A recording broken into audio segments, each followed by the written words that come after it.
गंगा, यमुना और सरस्वती तीनों नदियों का संगम है प्रयागराज, जो कि यज्ञ की परम भूमि मानी जाती है। नमस्कार, हम आपको लेके चलेंगे प्रयागराज, जहां हर 6 साल में कुंभ और हर 12 साल में महाकुंभ आयोजित किया जाता है। भारत के उत्तर प्रदेश शहर में बसा हुआ है प्रयागराज, जहां कुंभ के दौरान करोड़ों की संख्या में श्रद्धालु आते हैं। और जिस प्रयागराज को हम आज जानते हैं, उसे बनने में हजारों साल लग गए हैं। और इस बदलाव में सबसे ज्यादा योगदान है मुगलों और अंग्रेजों का। तो आज हम इस वीडियो में आपको प्रयागराज घूमने की सारी जानकारी देंगे कि आप यहाँ कैसे आ सकते हैं, यहाँ पे रहने और ठहरने की कौन कौन सी जगहें हैं, प्रयागराज में कौन कौन सी जगहें हैं जो आप घूम सकते हैं, यहाँ पे कौन कौन सी एक्टिविटीज और स्पोर्ट्स आप कर सकते हैं, यहाँ आने का आपका पूरा खर्चा और प्रयागराज के आसपास घूमने की सारी जगहें, ये सब आज हम आपको इस वीडियो में बताएंगे। तो हमारे साथ इस वीडियो में अंत तक बने रहें और यदि आप नए हैं तो हमारा चैनल जरूर सब्सक्राइब करें। बस दबाइए लाल बटन और उसी के साथ दबाइए घंटे का निशान। प्रयागराज है त्रिवेणी संगम नगरी, जो कि भारत का महातीर्थ माना जाता है। सबसे पहले बात करते हैं प्रयागराज के ट्रांसपोर्टेशन की कि यहाँ आप कैसे आ सकते हैं। प्रयागराज आप तीनों तरीके से आ सकते हैं, बाय प्लेन,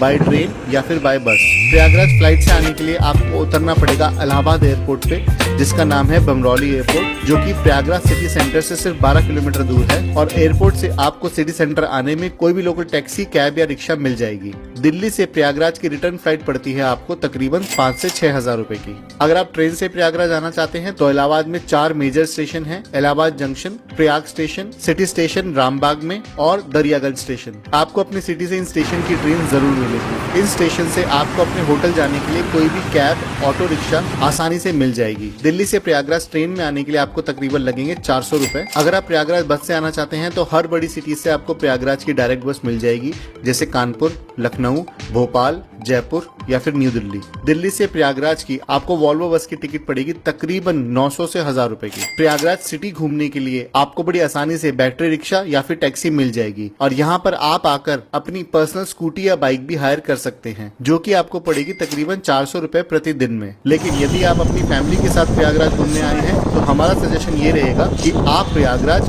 बैटरी वाली रिक्शा में घूमें, क्योंकि यही प्रयागराज घूमने का सबसे तेज और सबसे सस्ता तरीका है। अब बात करते हैं प्रयागराज में होटल्स की। प्रयागराज पूरी तरह घूमने के लिए आपको तकरीबन 1 या 2 दिन का होटल लेना पड़ेगा। अगर आप प्रयागराज घूमने आ रहे हैं तो आपको प्रयागराज में 1 स्टार से लेकर 4 स्टार तक होटल मिल जाएंगे। प्रयागराज में कोई 5 स्टार होटल अभी तक नहीं है और प्रयागराज में होटल का एवरेज प्राइस है 500 रुपए पर नाइट से लेकर 1500 रुपए पर नाइट तक का। कुंभ मेले के दौरान आप यहाँ टेंट्स में रह सकते हैं। यह टेंट सिटी के बाहर बसाए गए 50 एकड़ में फैले हुए हैं। आपने 5 स्टार होटल तो सुने होंगे, लेकिन 5 स्टार टेंट आप सिर्फ प्रयागराज में सुनेंगे। यह टेंट इतने बड़े भी होते हैं कि आपकी पूरी फैमिली के लिए आप पूरा एक टेंट हायर कर सकते हैं। इन टेंटों में वो सारी फैसिलिटीज होती हैं जो कि एक 5 स्टार होटल में मिलती है और यह 5 स्टार टेंट्स आपको 500 रुपए तक से लेकर 40,000 रुपए तक में मिल सकते हैं। प्रयागराज में यह सारे होटल की बुकिंग करना बहुत आसान। अब बात करते हैं कि प्रयागराज में आप कहां कहां घूम सकते हैं। सबसे पहला है न्यू यमुना ब्रिज। गंगा, यमुना और सरस्वती के संगम का शहर है प्रयागराज और उसी संगम के ऊपर बनाया गया है न्यू यमुना ब्रिज। और यहाँ के लोकल्स इसको नया पुल या फिर नाइनी पुल के नाम से भी जानते हैं मेनली, और सबसे ज्यादा कॉन्ट्रोवर्शियल पुल है ये। तो जब इसका इनॉग्रेशन का टाइम था तो उनके पीछे मतलब दोनों पार्टी के बीच में लड़ाई हो गई थी कि हम इनॉग्रेशन करेंगे, हम इनॉग्रेशन करेंगे, मतलब ये हमने बनवाया है, मतलब पार्टी इसका क्रेडिट लेना चाह रही थी। यह ब्रिज इंडिया का दूसरे नंबर का सबसे बड़ा केबल सस्पेंशन ब्रिज है, जो कि मुंबई के सी लिंक ब्रिज के बाद आता है। इस पुल में आने की आपकी कोई फीस नहीं है और यह पुल 24 घंटे खुला होता है।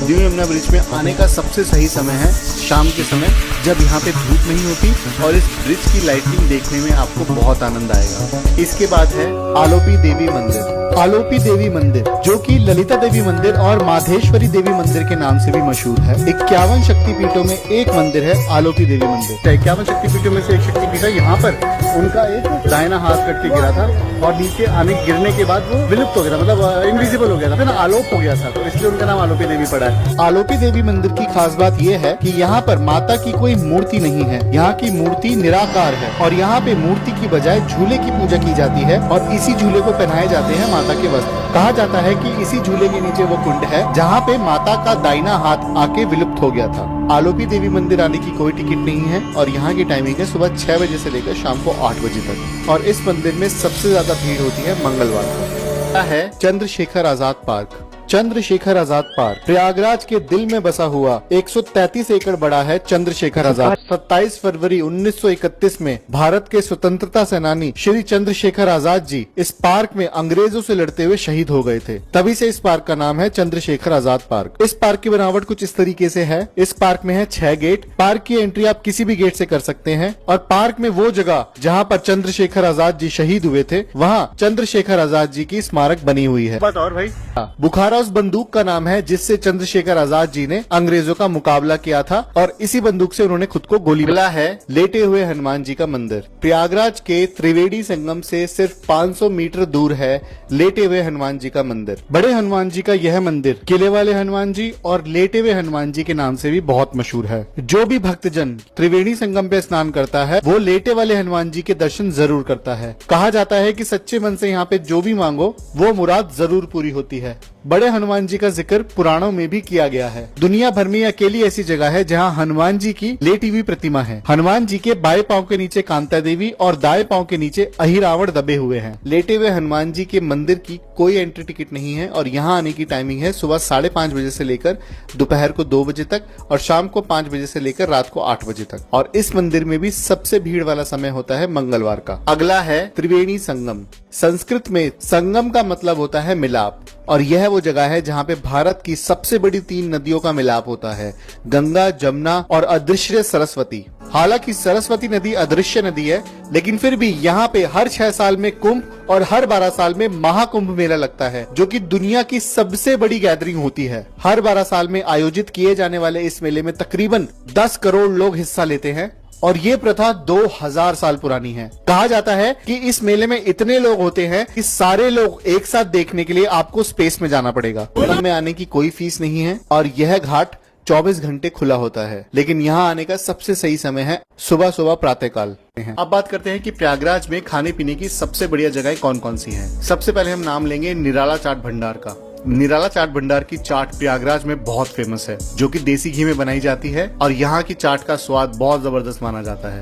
यह दुकान लगभग 80 साल से खुली हुई है और निराला चाट भंडार स्थित है सदर पटेल मार्ग सिविल लाइंस प्रयागराज में। यह जगह सुबह 9 बजे से शाम को 11:30 बजे तक खुली होती है। अगली जगह जो प्रयागराज में खाने पीने के लिए बहुत फेमस है वो है नेत्राम मिष्ठान भंडार। प्रयागराज आए और नेत्राम की कचौड़ी नहीं खाई तो कुछ नहीं खाया। नेत्राम मिष्ठान भंडार नेत्राम की 5वीं पीढ़ी चला रही है और यहाँ पे सबसे फेमस है यहाँ की कचौड़ी जो कि मिलती है 3 तरह की सब्जियों के साथ। और स्वीट्स में यहाँ पे फेमस है यहाँ की छोटी छोटी जलेबी जिसके स्वाद के क्या कहने। यह दुकान आपको नेत्राम चौराहा कटरा प्रयागराज में मिलेगा और यहाँ की टाइमिंग है सुबह 7 बजे से लेकर शाम को 11 बजे तक। अब यह सारी जगह प्रयागराज में खाने पीने के लिए बहुत प्रसिद्ध है तो यदि आप प्रयागराज जाए तो इन जगहों पे जरूर खाइएगा। अब बात करते हैं कि प्रयागराज में और कौन कौन सी एक्टिविटीज हैं जो आप कर सकते हैं। त्रिवेणी संगम पे स्नान करना प्रयागराज में सबसे पूजनीय माना जाता है क्योंकि यहाँ है गंगा और यमुना का संगम। तो इसी संगम पे नहाने के लिए आप बोटिंग कर सकते हैं जिसमें कि बोट आपको संगम पे लेके जाएगी और वहाँ पे आपको स्नान करा के वापस लेकर आएगी। तो यदि आप प्रयागराज जाए तो बोटिंग जरूर कीजिएगा। एक और चीज है जो आपको प्रयागराज में जरूर करनी चाहिए वो है यहाँ का एटलांटिस मॉल घूमना। प्रयागराज में घूमने के लिए मॉल्स बहुत कम है लेकिन यहाँ का एटलांटिस मॉल पर्यटकों के बीच बहुत फेमस है। इस मॉल में आपको शॉपिंग की और खाने पीने की बहुत सारी जगह मिल सकता है। अब आखिर में बात करते हैं कि प्रयागराज में आसपास घूमने की कौन कौन सी जगहें हैं। प्रयागराज के पास आप घूम सकते हैं उत्तर प्रदेश की कैपिटल सिटी लखनऊ जो